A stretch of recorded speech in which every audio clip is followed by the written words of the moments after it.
नमस्कार दोस्तों, आज हम बात करने वाले हैं कि जो आरबीआई ने जो रेपो रेट में जो कमी की है उससे आपके लोन पर क्या फर्क पड़ने वाला है। आपकी ईएमआई कितनी कम होने वाली है, आपकी ईएमआई कम होगी या नहीं होगी। अगर आप लोन लेने का सोच रहे हैं या और आपके मन में कोई प्रश्न है तो इन सभी प्रश्नों का आपको इस वीडियो में पूरा उत्तर मिलने वाला है। तो हम बात करते हैं, आरबीआई ने जो ब्याज दर कम की है तो आपके लोन पे इसका क्या प्रभाव पड़ने वाला है, ये हमने बात कर ली है।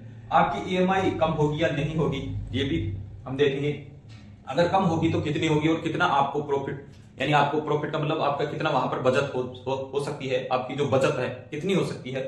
अगर आप अभी सोच रहे हैं कि रेपो रेट कम हुई है तो लोन सस्ते हो गए हैं तो क्यों ना मुझे लोन की जरूरत है तो मैं लोन ले लूं, अगर ऐसा सोच रहे हैं तो भी अगर ये प्रश्न आपका है तो इस वीडियो में इसका भी उत्तर आपको मिलने वाला है। तो वीडियो पूरा ध्यान से देखिए और बात करते हैं हम आगे कि रेपो रेट से आपके लोन पर क्या प्रभाव पड़ने वाला है। तो हम बात कर रहे थे कि बैंक ने जो रेपो रेट में कमी की है, आरबीआई बैंक ने, तो पहले जो रेपो रेट थी वो थी 6.50% रेट थी, उसमें से आरबीआई ने 0.25 यानी 0.25% कमी की है और अब वर्तमान में रेपो रेट है 6.25% के हिसाब से जो रेपो रेट वर्तमान है। तो ये जो रेट कम हुई है 0.525%, इस हिसाब से हमें हमारे लोन पर जो ईएमआई चल रही है उस पर वो प्रभाव पड़ने वाला है और कितनी बचत होने वाली है और किसकी होगी किसकी नहीं होगी ये भी बात करते हैं। मान लीजिए आपका कोई भी लोन हो सकता है, होम लोन हो सकता है, कार लोन हो सकता है या पर्सनल लोन हो सकता है, और भी है। तो लोन दो तरीके से देती है बैंक, जब लोन देती है तो उसमें दो तरीके के रेट लगाती है, आपसे पूछती भी होती है। दो तरीका कौन से होते हैं, ब्याज दर वो फिक्स करती है। एक होता है फ्लोटर रेट और दूसरा होता है फिक्स रेट। पहले फ्लोटर रेट को हम समझ लेते हैं। फ्लोटर रेट क्या होता है कि ये चेंज होने वाला सिस्टम होता है। चेंज का मतलब कि अगर आपने फ्लोटर रेट के हिसाब से लोन लिया है, बैंक से अगर लोन लिया है तो उसमें यह है कि आरबीआई जब रेपो रेट बढ़ाएगी तो आपकी जो ईएमआई है वो भी बढ़ जाएगी उसमें, यानी उसका ब्याज दर, जैसे मान लीजिए आपने 9% पे ब्याज लिया है और वहां पर रेपो रेट मान लीजिए आज कम हुई है, अगर रेपो रेट बैंक आरबीआई बढ़ा देता 2.5% बढ़ा देता तो आपका जो लोन था वो 9.25 या 9.25% के हिसाब से आप पर लोन का जो दर रेट थी वो लगती, और कम होती तो जैसे 0.25% कम हुई है तो 9 में से 25% हम कम कर देंगे तो 8.75% के हिसाब से हमारा जो ब्याज दर है लोन पर वो चलेगी। तो इसको फ्लोटर रेट बोलते हैं। ये सब यानी जो आरबीआई इसमें चेंज करती है तो ये चेंज होती रहती है। और एक होता है फिक्स रेट। अगर आरबीआई चाहे रेट बढ़ाए चाहे कम करे कोई फर्क नहीं पड़ने वाला, जिस दिन जो रेट चल रही थी आपने लोन लिया उस टाइम क्या रेट थी ब्याज की वही रेट आप पर फिक्स रहने वाली है। आपने चाहे लोन 5 साल का लिया हो, 10 साल का, 20 साल का, कितना भी टाइम के लिया हो वो फिक्स रहेगी। परंतु अगर आपने फ्लोटर रेट ली है, फ्लोटर वाला ऑप्शन चूज किया है वहां पर, तो आपका जब जब आरबीआई बैंक ब्याज दर घटाएगी या बढ़ाएगी तो उस हिसाब से आपकी ईएमआई भी घटेगी या बढ़ेगी। इसको बोलते हैं हम फ्लोटर रेट। और फिक्स रेट का आप मतलब समझते हो। तो इस तरीके से ब्याज दर है वो दो प्रकार से लगती है। अगर आपने फ्लोटर रेट चेंज लिया है मान लीजिए और अब बैंक में अब जो रेट कम हुई है तो बैंक अपने आप कर देगा। अगर आप बैंक नहीं करता है तो आप वहां पर जाकर एक बार जरूर जाकर वहां पर डिस्कस करें बैंक से और पूछें कि मेरे पहले इतनी रेट चल रही थी, ईएमआई इतनी आती थी, अब कितनी आ रही है, कितना मेरे को बचत होगा। परंतु एक बार जरूर जाएं।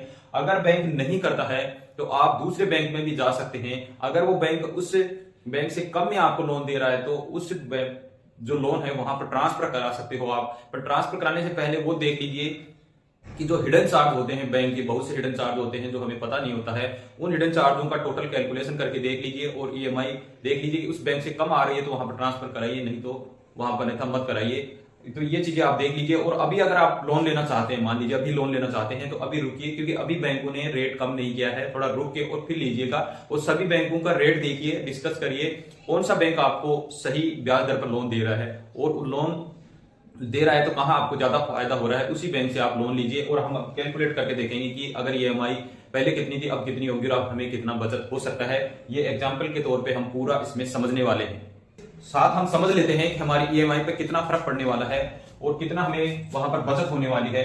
अब जो ब्याज दर है वो 0.25% या 25% की कमी आई है। मान लीजिए हमने कोई लोन लिया था पहले, मान लीजिए हमारा लोन 25 लाख रुपए का लोन चल रहा है और 9% ब्याज दर से हमने वो लोन लिया था, होम लोन है मान लीजिए कोई, तो उसकी जो ईएमआई आ रही थी वो आएगी 22,000 और ये लोन था 20 साल के लिए, यानी 20 साल के लिए हमने ये लोन लिया था।